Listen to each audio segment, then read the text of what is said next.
Another body blow to Joe Biden's re-election campaign, which was already having trouble breathing. In a unanimous decision, 9-0, the Supreme Court ruled today that states cannot strip Donald Trump off the ballot. Donald Trump will remain on the ballot in Colorado, Illinois, and Maine, and in every state. The ruling states, quote, states have no power under the Constitution to disqualify a candidate from federal office, especially the presidency. Amy Coney Barrett adding, particularly in this circumstance, writings on the court should turn the national temperature down, not up. Donald Trump called the decision unifying and inspirational and challenged Joe Biden to stop his prosecutors from interfering in the election. Watch. President Biden, number one, stop weaponization. Fight your fight yourself. Don't use prosecutors and judges to go after your opponent, to try and damage your opponent so you can win an election. Our country is much bigger than that. Now, the media has been dishonestly selling this case as a slam dunk, raising the hopes of liberals that Biden could win again from the basement because Trump would have been off the ballot in every blue state.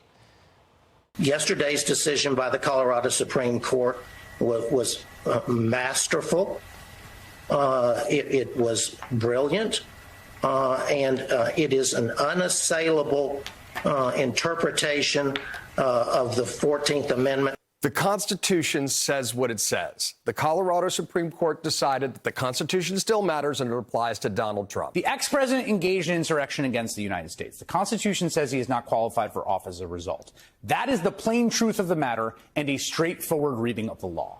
The great legal minds of cable TV didn't see a 9-0 ruling coming down the pipeline and gave their audience what they wanted to hear: false hope and eventually disappointment.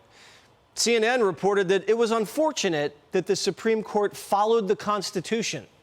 Unfortunately for America, the court isn't necessarily wrong that this is the way the framers wanted it to be. Unfortunately for America, the framers wanted freedom of the press, and we have CNN. Now, the press today collectively realized Americans would have to vote to save democracy. The Democrats will have to persuade voters instead of 9 judges. And they admitted this with a heavy heart. It will be up to the American voters to save our democracy in November. Yes, it means we got to beat them at the ballot box, and that may motivate our base. You can't save a people from themselves.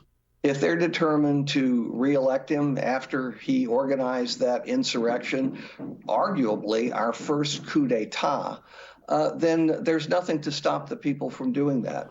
Larry's mad that nothing can stop Americans from voting. They're admitting they don't actually like the democracy that they say they need saving. Now, some TV lawyers pretend it was the right decision all along, and they knew it was going to be 9-0. And I actually think it was the right decision to make, because it would have, if Colorado had been allowed to do that, we'd have this chaotic sort of process where you have 50 states and some are choosing to put him on the ballot and some are choosing not to put him on the ballot. But this wasn't what Sonny Hostin said months ago about the Colorado case. The point is the Constitution, and there is a Constitution, and there's precedent, and he needs to be taken out by the Constitution. Other liberals threw a tantrum worse than Jesse Jr. Keith Olbermann says, quote, the Supreme Court has betrayed democracy. Its members, including Jackson, Kagan, and Sotomayor, have proved themselves inept at reading comprehension. And collectively, the court has shown itself to be corrupt and illegitimate. It must be dissolved. The women on the court can't read, so dissolve it, says Keith Olbermann, unaware that it happens to be Women's History Month. And someone told Olbermann to cry more, and he wrote back, quote, those aren't tears, fascist. They're urine. I'm sure you enjoy being bathed in it. Olbermann claimed he's urinated on his own face, and we hope that he gets the help that he needs. Regardless of what Olbermann's doing in the privacy of his own home, the media has officially declared the Democrats now is the time to start freaking out. If it's an existential threat, let's start acting like it's an existential threat. So stop the bedwetting, but maybe a little bit of freak out wouldn't be the worst thing in the world. Politico says behind the scenes, this has the feel of a slow-motion car crash. The level of freak out remains high, as Democrats are telling each other, if you're not a bedwetter now, you're not paying attention. They were passing out Quaaludes on the Upper West Side after the Sunday New York Times edition landed on the stoops. The latest Time poll, Trump's ahead by 5 points. A gaping advantage by a Republican nationally in a mainstream media poll. The most damning finding, 10% of Americans who voted for Biden in 2020 now say they're switching their votes to Trump. That means over 8 million Biden voters have become Trump voters, which would give Trump the popular vote. The first time a Republican's done that in 20 years.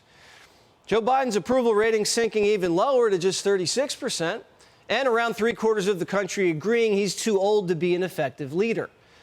Half of Democrats don't even want Biden to be their nominee.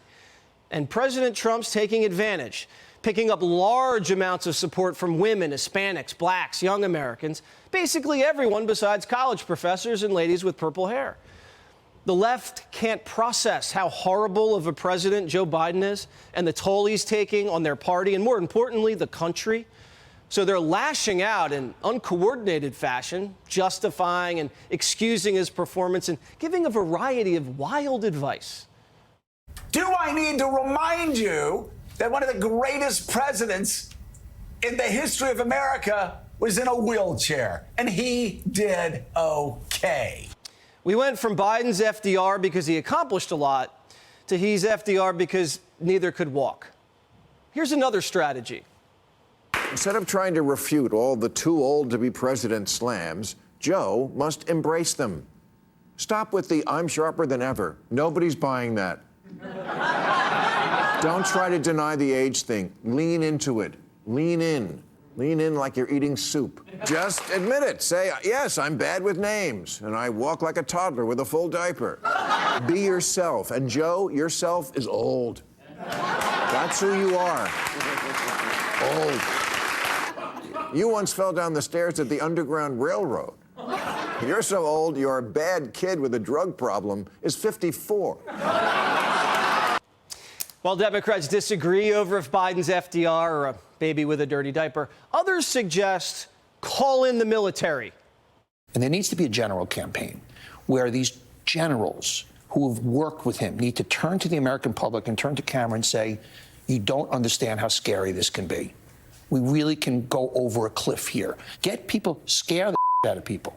So instead of 51 CIA guys, we're going to go 51 generals beating the medals off their chest.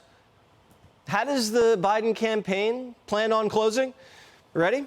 The focus will be overwhelming on democracy. I think the biggest images in people's minds are going to be of January 6th. So Biden's not going to run on policy. He's going to run on January 6th. And he thinks in November, voters are going to be walking to their polling place thinking about the guy who put his feet up on Nancy's desk and the shaman. Obama world, not convinced. David Axelrod says, quote, I'm pretty certain in Scranton they're not sitting around their dinner table talking about democracy every night. Click here to subscribe to the Fox News YouTube page to catch our hottest interviews and most compelling analysis. You won't get it anywhere else.